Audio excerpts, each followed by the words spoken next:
근데 우리는 이상하지 않아요? 왜 이 사람들이 시키는 말에 따라서 행동을 하게 되는 걸까요? 우리는 이 리더들한테 얻게 되는 것들이 있는데요. 안녕하세요. 오늘은 리더십에 대해서 같이 공부해 보겠습니다. 저는 리더랑 팔로워를 어떻게 정의를 하냐면, 지시하는 사람은 리더, 따르는 사람은 팔로워라고 정의를 합니다. 어떤 분들은 리더와 지도자를 구분해서 설명을 하고, 좋은 리더는 어떻게 해야 되고 나쁜 리더는 어떻게 해야 되고 막 이렇게 정의가 많은데, 저는 그냥 간단히 정의를 해요. 지시하면 리더고 따르면 팔로워입니다. 이 리더십을 이해하려면 팔로워십을 먼저 이해를 해야 되는데, 우리가 인생을 살면서 어떤 리더를 만났고 그 사람에게 팔로워십을 느끼게 되는 경우가 크게 한 3가지 정도가 있습니다. 가정, 학교, 사회예요. 우리가 태어나자마자 만나게 되는 이 부모님이라는 분들한테 우리는 팔로워십을 느낍니다. 부모님이 지시하는 걸 우리는 따라서 합니다. 학교에서는 선생님이 리더죠. 선생님이 지시하고 학생들은 그에 따라서 행동을 해요. 사회에 나와서는 회사가 시키는 걸 직장인들이 따라서 행동합니다. 즉, 회사가 우리의 리더가 돼요. 여기서 회사란 대표이사가 될 수도 있고, 또는 나의 직장 상사 등이 될 수도 있어요. 어쨌든 회사에서 나에게 누군가가 일을 시키면 우리는 그에 따라 행동을 합니다. 근데 우리는 이상하지 않아요? 왜 이 사람들이 시키는 말에 따라서 행동을 하게 되는 걸까요? 우리는 이 리더들한테 얻게 되는 것들이 있는데요. 리더들은 우리한테 밥을 주거나, 우리를 보호해주거나, 우리한테 지식을 알려주거나, 우리한테 돈을 주는 사람들입니다. 태어나서 처음 만나게 되는 부모님이라는 존재는 우리한테 밥도 주고, 외부 위험한 요소로부터 보호를 해주고, 우리한테 지식도 알려줍니다. 학교 선생님들은 우리한테 지식을 알려주는 존재이고요. 회사라는 존재는 우리한테 돈을 주고, 때론 지식도 주고, 우리를 보호해주기도 합니다. 이 리더십의 관계가 깨지는 순간이 있거든요. 그 순간을 캐치하면 더 쉽게 이해할 수 있어요. 가정에서 부모와 자식 간의 리더십이 깨지는 순간이 언제냐? 보통 15에서 18세 즈음에 사춘기라고 부르는 시기에 리더십이 점점 깨지기 시작합니다. 부모가 지시하는 걸 자식들이 따라하지 않죠. 그때 어떤 일들이 벌어지냐?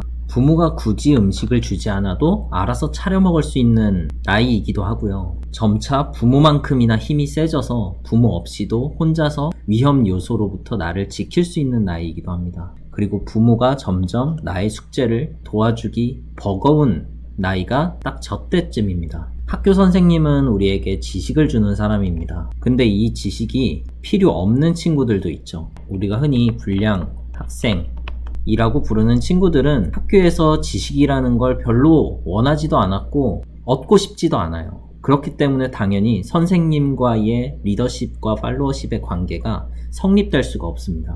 그래서 과거에는 이 힘을 사용해서 불량 학생들을 통제하려고 시도를 했고, 최근에는 그게 안 되죠. 그럼 불량 학생만 선생님한테 대드냐? 그것도 아니죠. 모범 학생도 대드는 경우가 굉장히 많아요. 언제? 자기가 선생님보다 더 많이 안다고 생각할 때. 자기가 공부를 정말 잘하는데 선생님한테 질문했더니 내가 원하는 대답이 안 나오고 왠지 저 선생님은 나보다 모르는 것 같아. 이럴 때 바로 대듭니다. 리더십이 무너지는 거죠. 우리는 회사가 시키는 걸 합니다. 회사는 우리의 리더예요. 회사로부터 이 리더십이 깨지는 순간을 우리는 퇴사의 순간으로 보는데, 퇴사하는 사람들의 말을 잘 들어보면 거의 비슷해요. 내 연봉이 마음에 들지 않는다. 즉, 페이가 마음에 들지 않아서, 이 회사에서 더 이상 배울 게 없다고 생각해서, 지식이죠. 나는 이 회사를 위해서 정말 노력하고 희생했는데 막상 이 회사에서 날 지켜주는 사람이 아무도 없어서, 보호받지 못해서. 거래처나 옆에 부서와 논쟁이 있었는데 우리 팀장님은 날 지켜주지 않았어.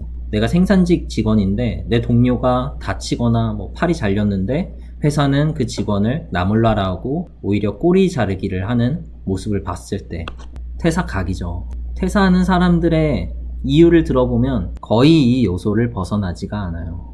음식, 보호, 지식, 돈, 리더십을 유지하는 최소한의 요소입니다. 여러분들이 리더가 되고 싶다면 이 4가지 요소 중에 최소한 1가지 이상은 지속적으로 줄 수 있어야 돼요. 그게 깨지면 리더십도 깨지는 겁니다. 그리고 이 네 가지 요소의 공통점은 생존의 필수 요소라는 점입니다. 음식과 보호는 원시 시대부터 지금까지 이어져 오는 생존에 필요한 요소라면 지식과 돈은 현대 사회에 요구되는 생존의 요소들입니다. 어떤 사람이 이 네 가지를 다 갖추고 있고 누구에게 의존할 필요가 없다면 그 사람은 누구에게도 팔로워십을 가지기가 어려울 거예요. 하지만 인간은 혼자서 이 네 가지를 다 갖추기가 굉장히 어렵습니다. 그래서 이 네 가지 중에 한두 가지의 나 혼자 갖출 수 없는 요소를 줄 수 있는 사람 곁에 있는 거예요. 그게 나 혼자 살아가는 것보다 저 사람의 말을 따르는 게 생존에 더 유리하기 때문입니다. 리더와 팔로워의 관계는 온전히 생존의 본능입니다. 여러분들이 혹시 리더의 자리에 있다면 여러분들의 팔로워들에게 이 네 가지 요소를 제공함으로써 그들이 혼자 있을 때보다 나와 함께 있을 때 더 생존에 유리하다는 안정감을 주시면 돼요. 이 중에서 특히 음식 같은 경우에는 혼자서 잘 찾아 먹을 수 있고 이 음식은 사실 현대사회에선 돈이 대체를 하죠. 그래서 이 세 가지 요소를 적절히 믹스해서 제공을 해야 됩니다. 나는 이 두 가지, 보호와 지식에 자신이 없다. 돈을 만족스러운 만큼 주시면 됩니다. 우리 회사는 아직 돈을 많이 줄 수가 없다. 지식이나 보호 등의 다른 요소를 정말 만족스럽게 주면은 그 리더십과 팔로워십의 관계는 계속 이어질 겁니다. 회사의 상황상 현재 줄 수 있는 게 많지 않아요. 하지만 미래에는 정말 충분히 줄 수 있고 거기에 대한 약속을 해줄 수 있고 논리적으로도 납득시킬 수 있다면 리더십의 관계가 계속 이어집니다. 우리는 이거를 비전이라고 불러요.